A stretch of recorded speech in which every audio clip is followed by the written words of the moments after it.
It's August 2000. In the city of Wollongong, near Sydney, Australia. 20-year-old Belinda Van Krevel and her 2-year-old daughter are leaving the scene of a crime. Inside the house, Belinda's father, Jack, lies dead, brutally beaten and stabbed. Belinda is on her way to report his murder to police. What they don't know is the killer is a friend of hers. And a few days before, she had told him she wanted her father dead. All I know is he has to die. Yeah. This wasn't the first time that murder had been a part of Belinda's life. Her brother is a convicted serial killer. How did she end up surrounded by violent deaths? Did she really want her father killed, and why? Now, Belinda is ready to tell her story in public for the first time ever.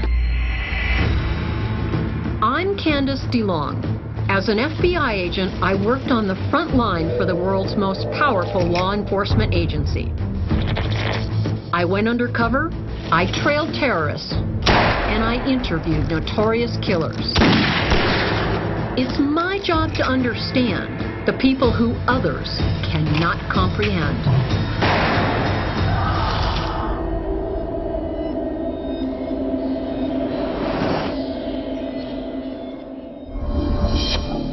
Belinda Van Krevel was born into a life of violence. Her mother abandoned her when she was 2, leaving Belinda and her older brother Mark with their father, Jack. Both children say Jack violently abused them physically and sexually. Abuse that had terrifying repercussions. At 18, Belinda's brother Mark committed 2 horrific murders. A neighborhood shopkeeper violently beaten and beheaded, and a former city mayor and alleged pedophile savagely butchered. The killings shocked Australia. Mark was sentenced to life in prison, his file marked never to be released. Belinda Van Krevel blamed it all on her father, Jack. He drove him to do what he did. He's the one that should be in jail, not my brother. 2 weeks later, Jack was dead, murdered by Mark's best friend, Keith Schreiber. Police said Belinda asked him to do it. In 2003, she was sentenced to 6 years in prison for soliciting her father's murder. Today, she is free, living in Sydney. Just the thought of the evil Belinda had to face in her life, frankly, stuns me. But I can't help wondering, is she dangerous? Could she still follow in her brother's deadly footsteps? And just what drove 2 children to dream of a perfect world without their father? So let's go way back. Tell me about what things were like for you as a little girl. What kind of dreams did you have as a little girl? No dreams. No dreams at all? About what you wanted your future to be like? The type of No. house you wanted to live in? The type of prince you wanted to carry you away? Nothing? No. Why do you think that is? I didn't have those feelings inside me. All I had was fear. Fear of what? My father. Whether he was going to kill me, waiting for him to get home. Well, just everything was fear. I lived on eggshells. I got beaten. He beat my brother to the extent of where he was hospitalised. From being hit? From being hit, yes.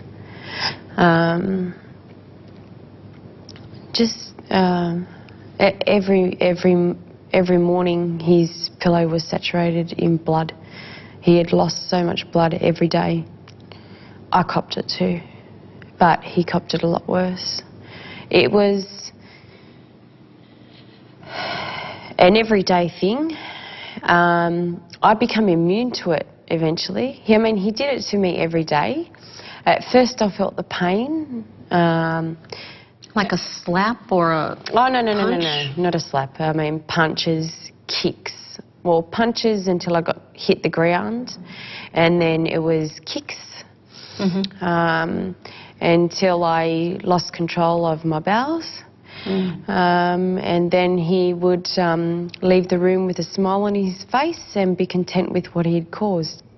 We tried getting away from our father many a time. Our father would always deliberately find us, and he'd always ask us to come back home, and he'd play nice, and he'd say nothing bad will ever happen again, I'm sorry, and we'd go back there, and the same thing would happen.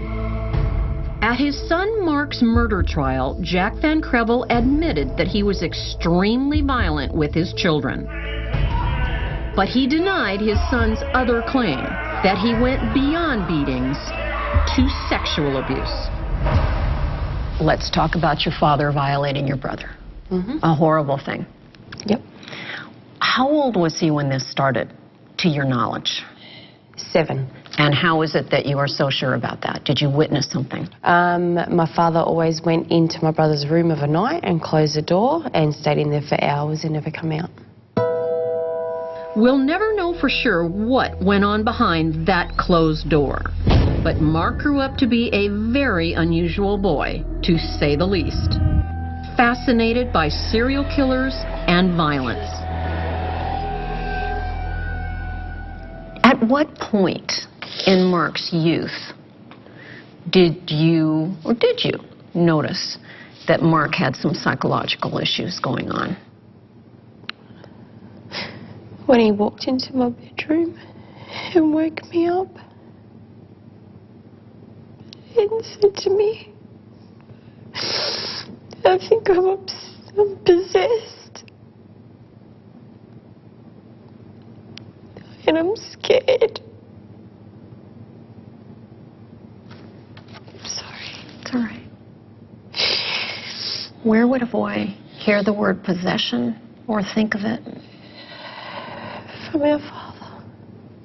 From your father? The way he was.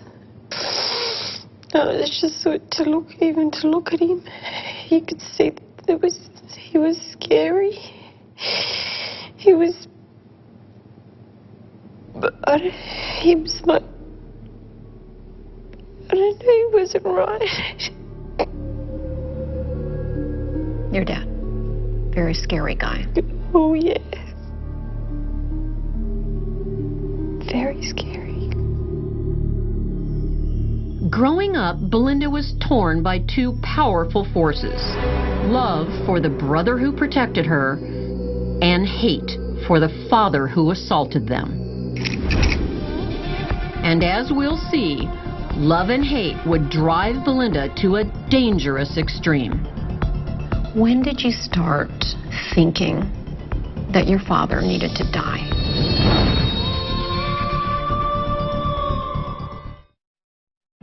When Belinda Van Krevel was 18, her brother Mark committed two incredibly violent murders. Mark claimed both his male victims had made sexual advances to him. He said it sparked memories of his father's abuse, and that triggered an extraordinary rage. What do you recall doing, if anything, at the time that you found out about not only the murders, but that Mark was responsible for them, and that they were so brutal? What kinds of things do you recall thinking? Why did it have to be my brother? He's such a beautiful person. How can your own father do so much damage to their children for Mark to be able to go that far? When I found out about what he did, I understood 100% at what he had done. I understood every reason why, and that was because of what I had seen while we'd grown up. After two murders, Mark surrendered to police. In court, he blamed his father's abuse for his crimes. But the judge found the murders so violent, he could show no leniency. Mark, your beloved brother, is convicted and sentenced to spend the rest of his life in prison. Must have been overwhelming. What was it like for you, realizing that? So unfair. Unfair. He didn't need to go to prison. He needed help. He'd been hurt. My father should have been in jail, not my brother. He caused what had happened. So why should my brother go to jail and suffer? I think Belinda is suffering from a kind of survivor guilt. Mentally, she is much stronger than her brother Mark, and her guilt may stem from the belief that she should have dealt with her father. When did you start thinking that your father needed to die?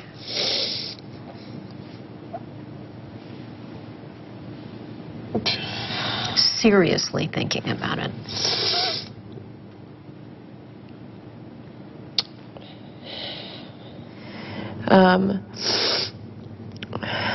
When my brother got where he got, I had thoughts about that before that, of killing him, but I couldn't do it because I had Tia. If I didn't have Tia, I would have done it. Still to come, a daughter decides her father's fate. I told him, I can't kill him. He needs to be killed. I can't kill him.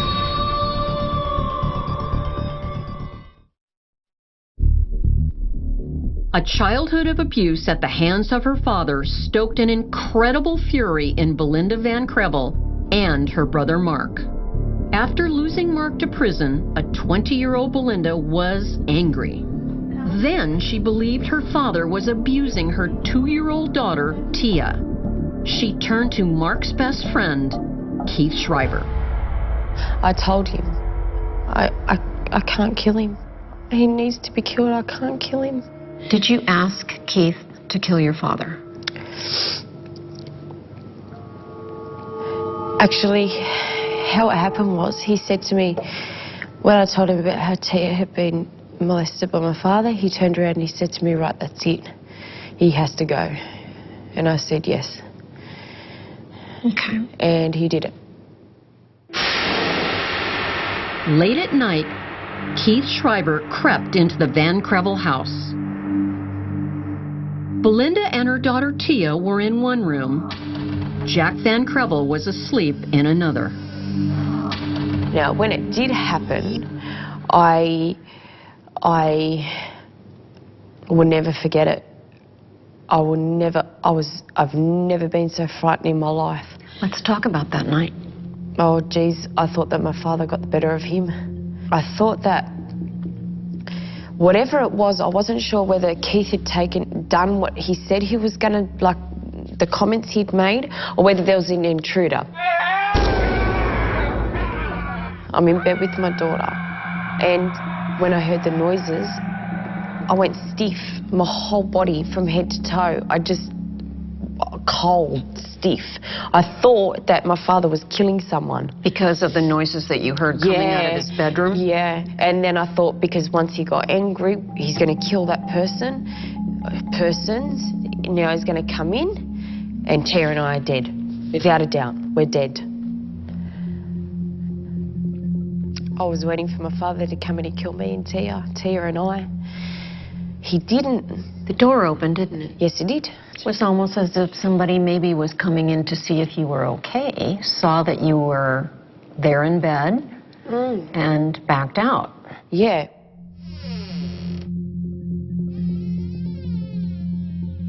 And what did you do? I stayed in bed for quite a while. Or I can estimate half an hour or something. Grabbed my daughter, opened the door, I saw blood. And I just went straight out, jumped into my car. Did you go check on your father? No. Okay. No. In the hallway out the front of my bedroom, I saw blood. I wanted to get the hell out of there. I got out of there. That's what I did. Jack Van Krevel did not die easily. Hit with an axe, beaten with a fire poker, then carved with a knife. That says one thing to a profiler: hate. This killing was personal. When we return, the hate that will never die. I don't care that my father's dead. Was he a father? No.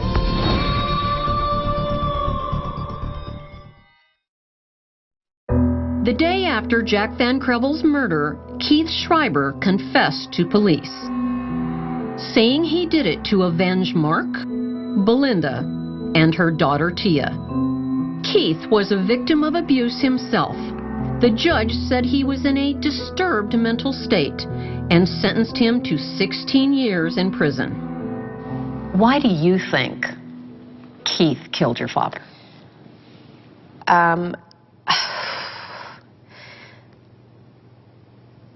Because he probably thought that I was going to do it and lose Tia, and also to impress Mark, to prove I'm a big man too, you know. What did the police think about your relationship with Keith?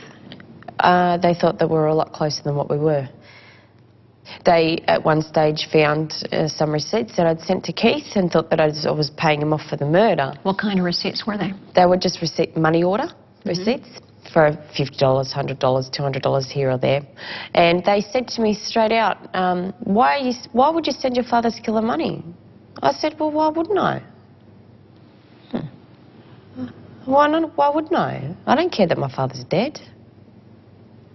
Was he a father? No, he wasn't.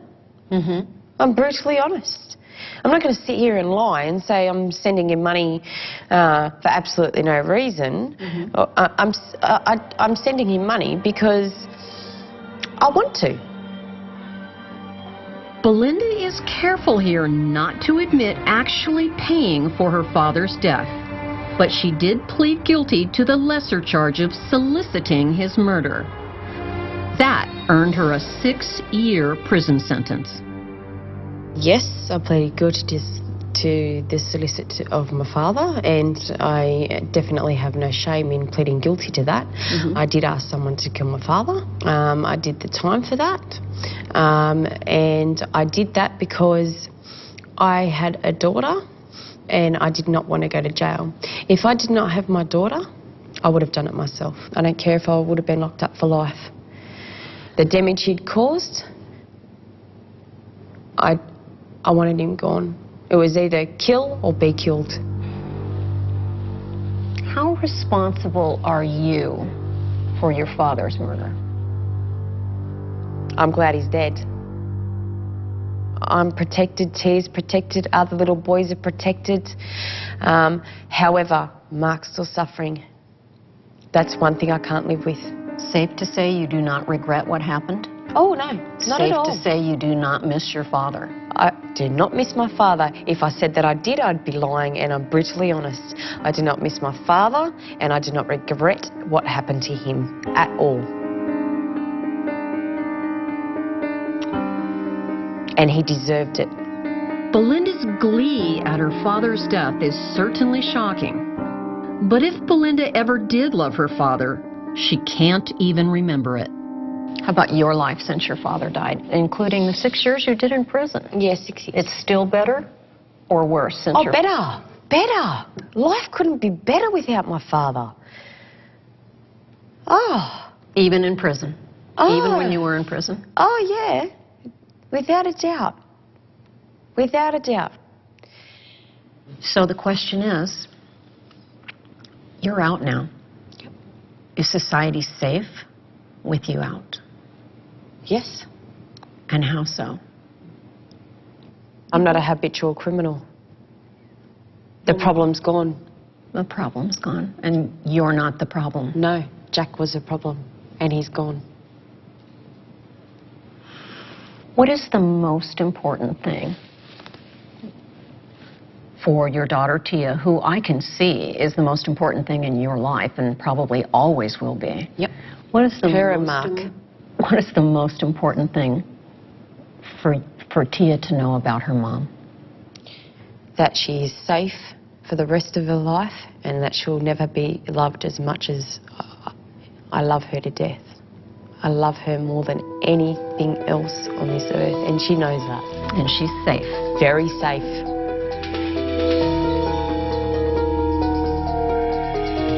Today, Belinda has no contact with her father's killer, Keith Schreiber. She still visits her brother Mark in prison every 2 weeks. I found Belinda to be very believable. Her defense mechanisms are, to say the least, robust. They help her deal with the horror of her childhood and the subsequent aftermath of her father's murder. It was in her nature to fight the monster, to slay the dragon, metaphorically, before it killed her. Belinda became a fighter. And Belinda will be a fighter the rest of her life. Is society safe from Belinda Van Krevel? Right now, I think it is.